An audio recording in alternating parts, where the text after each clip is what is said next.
We're nearing that time of the year when crime increases. The festive season's always been a problem, as those breaking the law use this time to take advantage of the fact that police have their hands full. Today, the police will be launching the provincial safer festive season operations in Mohlakeng, west of Johannesburg. eNCA's Heidi Giokos is tracking these developments. Let's cross to her now for the very latest on this particular initiative. A very good afternoon to you, Heidi, and thank you for joining us this afternoon. An important initiative. I know we do have similar initiatives every year when it comes to the festive season, but with increasing blackouts and criminals becoming more brazen, the presence of police on the ground is going to be ever important. What plans have they shared with you for this festive period? Yes, let's actually get some perspective. We are joined by the Provincial Police Commissioner, General Elias Mawela. Thank you so much for your time. PC, we do appreciate it. Really big launch of the festive season safety campaign. We see this happening every year. What is different for the festive season 2023? How are you going to ensure that you have more boots on the ground and that you keep communities and citizens safer? Yeah, thank you very much for the opportunity. As you can recall, last year, we were in a different season altogether, even though it was a festive season. It was the first post-COVID, whereby everybody's behavior was totally different. And I think now that the communities, they've been living the normal life, it means now we are going to deal with what we normally deal with. People who doesn't just go overboard now. We expect that they will behave a little bit differently. And also, you know, the tavern owners, this time around, because majority of them, we've already engaged them to say that, look here, we don't want to shut down your taverns and remove alcohol for non-compliance. So work with us, being compliant, and then we're going to ensure that we have a peaceful one. But coming to the resources on the ground, the minister have already spoken to say that negotiation was done at national level, in the triple SBC level, to say that we request the police officers not to take leave this time around. And to show commitment of our police officers themselves, they decided, no, we'll rather postpone our leave. We'll ensure that we are taking our leave post the festive season operation. And we have seen that now the criminals, they are also daring now. They are angry. I don't know where does this, they are present. I don't know where does this anger come from. So it clearly tells us that we are dealing with a different criminal groupings. So it means that we need to change our tactics.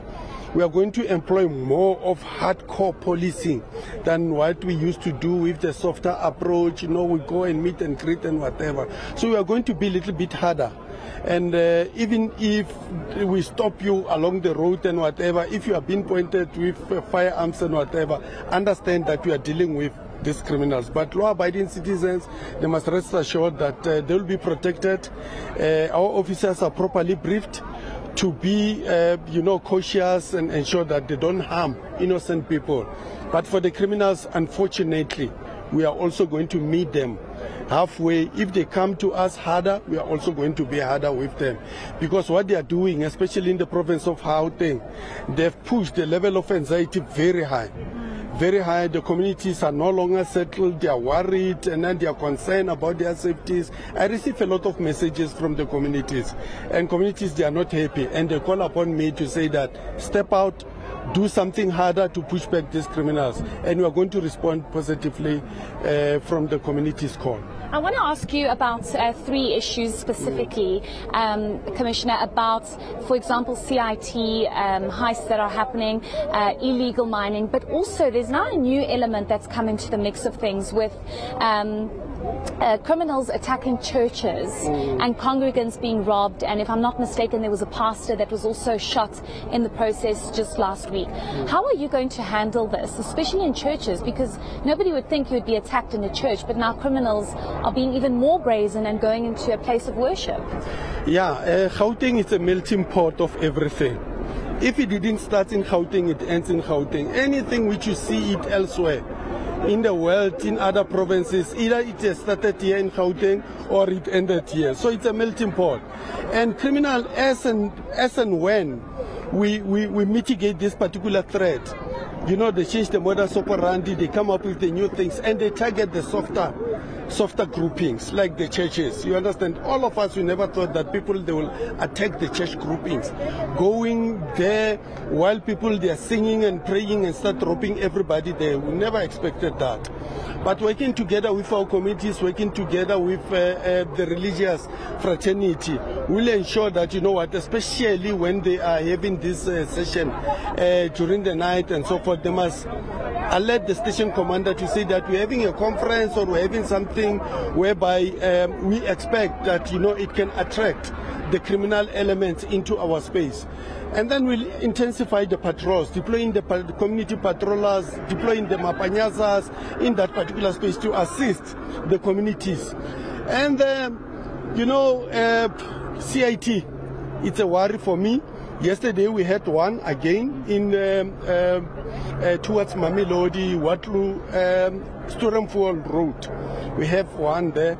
And what I can ask, especially from the communities, to help us combat decisively this thing, is that when CIT incident has occurred, they mustn't go there and start picking up money and whatever and leaving their own DNA in that particular space. They're messing up, interfering with the crime scene. It makes it difficult for us to arrest or identify those who really committed that crime. Because now you find a lot of DNA in that particular space. For us to eliminate DNA of good people from that of the criminal, it takes longer. And as a result, it gives the criminals to can enjoy their lives a little bit longer. So the community, they can assist us with that one. Number two, the safe houses of these criminals. They are utilizing houses which belongs to the citizens of this country. So we call upon the neighbors and so forth, identify those houses for us so that we can deal with these people before they even go and commit. I've seen that coming to reactive approach whereby after they've committed crime and we arrest them. We have done very well thus far. But this is not what we want. We want to prevent this thing from happening. And it can only happen if the communities, they start sharing this information with us. Those owners of the liquor outlet whereby money is being cleaned there, you know, people, they come with big monies and then they buy a lot of liquor with cash and so forth. They must let us know about this thing, because of this one, they cannot just go randomly. They go to the specific club and go and flush the monies. The owners of the B&Bs, the people who are gambling and all those other things, these criminals, they go and clean money there. So they need to work with us. They mustn't just enjoy that we are receiving money, it's okay, people, they are booking and they are... No, these people, they are cleaning dirty money in their space. So we call upon them that, you know what, we improve on information sharing so that we stop these people from committing this heinous crime. Okay, thank you so much, and we wish you all the best. I think it's going to be quite a busy festive season, but thank you for your time. Thank you. That is the Provincial Police Commissioner General Elias Mawela just speaking to us about what is expected for the festive season, and there was a lot of resources announced that are going to be deployed in the province to try and really deal with the festive season. We know it's a lot busier, not really for Gauteng, but obviously you do have criminals that are opportunistic, but it seems as though the police are ready, Ropiwa. It does seem as though they are ready indeed, Heidi Giokos, and it's encouraging to know that the PC is very much aware of the different forms of crime that are going to be taking place during the festive season. We'll see you back in studio, Heidi Giokos, bringing us the very latest ahead of the festive season, the plans by law enforcement officials there ahead of that period of the year.